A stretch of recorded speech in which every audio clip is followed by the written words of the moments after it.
ಎಲ್ರಿಗೂ ನಮಸ್ಕಾರ. ಎಲ್ಲರೂ ಹೇಗಿದ್ದೀರಾ? ನಾನು ಚೆನ್ನಾಗಿದ್ದೀನಿ, ನೀವೆಲ್ಲರೂ ಚೆನ್ನಾಗಿದ್ದೀರಾ ಅಂತ ಹೇಳಿ ಭಾವಿಸ್ತಾ ಇದ್ದೀನಿ. ನಾನು Manjula Murali Mohan. Welcome to Manju's vlog. ಬರ್ತಾ ಇರುವಂಥ ಏಕಾದಶಿ ಬಗ್ಗೆ ಒಂದು ಪುಟ್ಟ ಮಾಹಿತಿನ ನಿಮ್ಮ ಜೊತೆ ಹಂಚ್ಕೊಳ್ಳೋಣ ಅಂತ ಹೇಳಿ ಬಂದಿದ್ದೀನಿ. ಹಾಗೆ ಇಲ್ಲಿ ಒಂದು ವಿಷಯ ನಿಮ್ಗೆ ಕ್ಲಿಯರ್ ಮಾಡ್ತೀನಿ. ನನ್ನ ಜ್ಞಾನಕ್ಕೆ ಇರೋಷ್ಟು, ನಾನು ತಿಳ್ಕೊಂಡಿರೋಷ್ಟು ಏಕಾದಶಿ ಬಗ್ಗೆ ನಿಮ್ಮ ಜೊತೆ ವಿವರಣೆನ ಹಂಚ್ಕೋತಾ ಇದ್ದೀನಿ. ಹಾಗೆ ನಾನು ಏಕಾದಶಿ ಆಚರಣೆ ಮಾಡೋ ವಿಧಾನನ ನಿಮ್ಮ ಜೊತೆ ಹಂಚ್ಕೊಳ್ತಾ ಇದ್ದೀನಿ. 31ನೇ ತಾರೀಕು ಬುಧವಾರ ಕಾಮದ ಏಕಾದಶಿ ಆಚರಣೆ. ನಾಳೆಯಿಂದ ದಶಮಿ ಆಚರಣೆ. ಒಂದೊತ್ತು ಊಟ ಮಾಡಿ ದೇವ್ರ ಹತ್ರ ಸಂಕಲ್ಪ ಮಾಡಿಕೊಂಡು ಬುಧವಾರ ಬೆಳಿಗ್ಗೆಯಿಂದ ಏಕಾದಶಿ ಆಚರಣೆ ಶುರು ಮಾಡಬೇಕು. ಕಾಮದ ಏಕಾದಶಿ ಆಚರಣೆ ನಾವು ಮಾಡೋದ್ರಿಂದ ನಮಗೆ ಸಿಗ್ತಾ ಇರೋ ಫಲ ಏನು ಅಂದರೆ, ಗಂಗಾ ಸ್ನಾನ ಮಾಡಿದ ಪುಣ್ಯ ನಮಗೆ ಸಿಗ್ತಾ ಇದೆ. ಕಾಶಿಗೆ ಹೋಗ್ಬಿಟ್ಟು ಬಂದಿರುವಂಥ ಪುಣ್ಯ ಕೂಡ ಈ ಏಕಾದಶಿ ಆಚರಣೆಯಿಂದ ನಮಗೆ ಸಿಗುತ್ತೆ.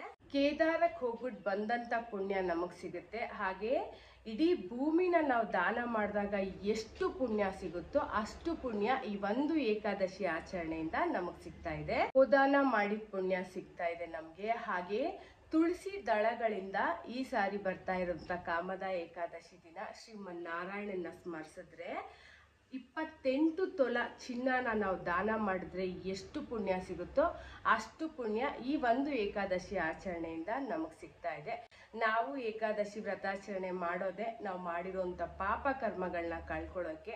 ನಮಗೇನೇ ಒಂದು ಒಳ್ಳೆ ಕೆಲಸಗಳಾಗಬೇಕಂದ್ರೂ ಈ ಪಾಪ ಕರ್ಮಗಳು ಅದಕ್ಕೆ ಅಡ್ಡಿ ಆಗ್ತಾ ಇರ್ತವೆ. ಇದನ್ನೆಲ್ಲ ಕಳ್ಕೊಂಡು ಮುಕ್ತಿ ಪಡ್ಕೊಳ್ಳೋಕೆ ಏಕಾದಶಿ ವ್ರತಾಚರಣೆ ಮಾಡ್ತಾ ಇರೋದು.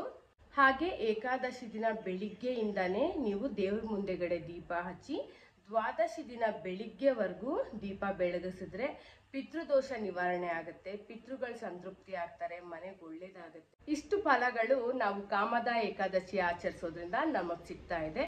ಏಕಾದಶಿ ಆಚರಣೆ ಹೇಗೆ ಮಾಡಬೇಕು ಅಂತ ಆಲ್ರೆಡಿ ನಿಮಗೆ ಗೊತ್ತಿದೆ. ವಿಷ್ಣು ಸಹಸ್ರನಾಮನ ಕೇಳ್ಬೋದು, ವಿಷ್ಣು ಸಹಸ್ರನಾಮನ ಪಠನೆ ಮಾಡ್ಬೋದು. ಹಾಗೆ ಕೆಟ್ಟ ಪದಗಳನ್ನ ಬಳಸಬೇಡಿ, ಸುಳ್ಳುಗಳನ್ನ ಹೇಳಬೇಡಿ. ಆದಷ್ಟು ಇದೇ ರೀತಿನಲ್ಲೇ ಉಪವಾಸ ಮಾಡಿ, ಹೆಚ್ಚಿಗೆ ಯಾರ ಜೊತೆಗೂ ಮಾತಾಡೋದಕ್ಕೆ ಹೋಗಬೇಡಿ. ಹಾಗೆ ಸುಮಾರು ಜನ ಕೇಳಿದ್ರಿ, ಈ ಸಾರಿ ಏಕಾದಶಿನ ಬಿಡ್ಬೋದಾ, ಏಕಾದಶಿ ಮಾಡೋಕ್ಕಾಗ್ತಾ ಇಲ್ಲ ಅಂತೇಳಿ. ಇಲ್ಲ, ಯಾವುದೇ ಕಾರಣಕ್ಕೂ ಒಂದು ಸಾರಿ ಏಕಾದಶಿ ಆಚರಣೆ ಶುರು ಮಾಡಿದ್ಮೇಲೆ ಬಿಡೋ ಹಾಗಿಲ್ಲ. ಏಕಾದಶಿ ವ್ರತದಲ್ಲಿ ಏನಿದೆ ಅಂತ ಹೇಳಿದ್ರೆ, ಸಾವಿನ ಮನೆಯಲ್ಲೂ ಕೂಡ ಏಕಾದಶಿ ಆಚರಣೆ ಮಾಡಲೇಬೇಕು ಅಂತ ಇದೆ, ಉಪವಾಸ ಮಾಡಲೇಬೇಕು ಅಂತಿದೆ. ಪೂಜೆ ಮಾಡೋ ಹಾಗಿಲ್ಲ, ಆದರೆ ಏಕಾದಶಿ ಆಚರಣೆ ಮಾಡಲೇಬೇಕು. ಪೂರ್ತಿ ದಿನ ಉಪವಾಸ ಇರೋಕ್ಕಾಗ್ತಾ ಇಲ್ಲ, ಸುಸ್ತಾಗ್ತಿದೆ ಅನ್ನೋಂಥವ್ರು ಹಾಲು ಹಣ್ಣನ್ನ ತಗೊಂಡು ನೀವು ಉಪವಾಸ ಮಾಡ್ಬೋದು.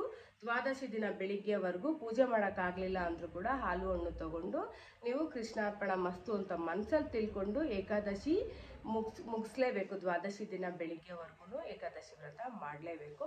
ಯಾವುದೇ ಕಾರಣಕ್ಕೂ ಏಕಾದಶಿ ವ್ರತ ಬಿಡೋ ಹಾಗಿಲ್ಲ. ಹಾಗೆ ನಾವು ಪಿತೃಗಳ ಪೂಜೆ ಮಾಡ್ತಿದ್ದೀವಿ, ಏಕಾದಶಿ ವ್ರತ ಮಾಡೋಕ್ಕಾಗ್ತಾ ಇಲ್ಲ ಅಂತ ಹೇಳಿದ್ರಿ. ನೀವು ಏನೇ ಪೂಜೆ ಮಾಡೋದಕ್ಕೆ ಏನೂ ತೊಂದರೆ ಇಲ್ಲ. ಆದರೆ ನೀವು ಒಂದು ಸಾರಿ ಏಕಾದಶಿ ವ್ರತ ಮಾಡೋದಕ್ಕೆ ಶುರು ಮಾಡಿದ್ರ ಅಂದಮೇಲೆ ಏಕಾದಶಿ ವ್ರತ ಬಿಡಬೇಡಿ. ಪೂರ್ತಿ ದಿನ ಸಂಪೂರ್ಣ ಏಕಾದಶಿ ವ್ರತ ಮಾಡಲೇಬೇಕು. ಹಾಗೆ ದ್ವಾದಶಿ ದಿನ ಗುರುವಾರ ಬೆಳಿಗ್ಗೆ 6:15 ನಂತರ ನೀವು ಊಟ ಮಾಡ್ಬೋದು. 6:15 ಒಳಗಡೆ ಸ್ನಾನ ಮುಗಿಸ್ಕೊಂಡು ಪೂಜೆ ಮುಗಿಸ್ಕೊಂಡು ನೀವು ತೀರ್ಥ ತಗೊಂಡು 6:15 ನಂತರ ಊಟ ಮಾಡ್ಕೋಬೋದು. ನಿಮ್ಗೆ ಅನುಕೂಲ ಆಗುವಂಥ ಅಡುಗೆಗಳನ್ನ ನೀವು ಮಾಡ್ಕೋಬೋದು. ದ್ವಾದಶಿ ದಿನ ಉಕ್ಸಾರು, ಕಾಯಿ ಗಂಜಿ ಅಂತ ಸುಮಾರು ಅಡುಗೆಗಳು ಬರ್ತವೆ, ಅದೆಲ್ಲ ನೀವು ಮಾಡ್ಕೋಬೋದು. ಆಗಲಿಲ್ಲ ಅಂದರೆ ನೀವು ಅನ್ನ, ಸಾರು, ಪಲ್ಯ ಏನು ನಾರ್ಮಲಾಗಿ ನೀವು ಪ್ರತಿದಿನ ಏನು ಅಡುಗೆ ಮಾಡ್ಕೋತೀರೋ ಅದೇ ಅಡುಗೆ ಮಾಡಿಕೊಂಡು ನೀವು ಪ್ರಸಾದ ತೊಗೊಳ್ಬೋದು. ದೇವ್ರಿಗೆ ನೈವೇದ್ಯ ಕೂಡ ಅದನ್ನೇ ಇಡ್ಬೋದು. ಒಂದು ಸಮಯಕ್ಕೆ ನೀವು ಸ್ವೀಟ್ ಏನಾದರೂ ನಿಮಗೆ ಯಾವುದು ಸುಲಭ ಅನಿಸುತ್ತೆ ಅದನ್ನು ನೀವು ಮಾಡಿಕೊಂಡು ದೇವ್ರಿಗೆ ನೈವೇದ್ಯ ಮಾಡ್ಕೋಬೋದು.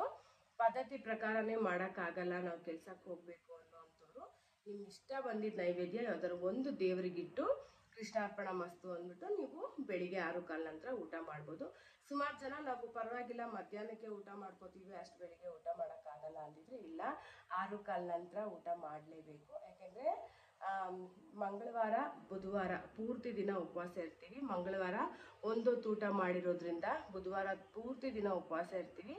ಗುರುವಾರ ತುಂಬ ಸುಸ್ತಾಗೋಗ್ತೀವಿ. ಆದ್ದರಿಂದ ನೀವು ಗುರುವಾರ ಬೆಳಿಗ್ಗೆ 6:15 ನಂತರ ಊಟ ಮಾಡಲೇಬೇಕು. ಅದು ದ್ವಾದಶಿ ಆಚರಣೆ. ದ್ವಾದಶಿ ಪೂಜೆ ಮಾಡಿದ್ಮೇಲೆ ದ್ವಾದಶಿ ಆಚರಣೆ ಕೂಡ ಏಕಾದಶಿ ಅಷ್ಟೇ ಪವಿತ್ರವಾದದ್ದು.